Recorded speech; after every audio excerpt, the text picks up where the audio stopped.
Ang Mortis.com ay isang website na idinisenyo na may dalawang kulay na black and white at ang site na ito ay may login page na bubungad kapag binisita ito ng internet user. Nahanap ng ilang tao ang mahiwagang website noong 1999 at natuklasan ng mga online detective na ito na ang website ay konektado sa isang lalaking tinatawag na Thomas Ling na nagmamay-ari din ng iba pang website na katulad ng Mortis.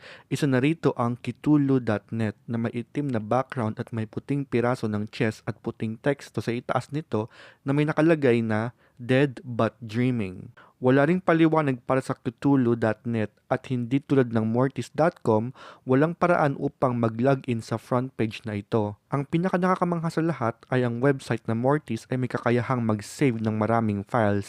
Dahil ang storage capacity ng website na ito ay terabyte na talagang nakakamangha lalo na noong 90s dahil hindi pa ganun ka-advance ang teknolohiya. Ayon kay Thomas Ling, sinabi niya na ang mga website ay naglalaman ng mga larawan ng wedding photos. Nang humingi ng karagdagang patunay ang FBI ay hindi na sumagot ang lalaki. Pagkatapos nito ay isinara niya na ang website.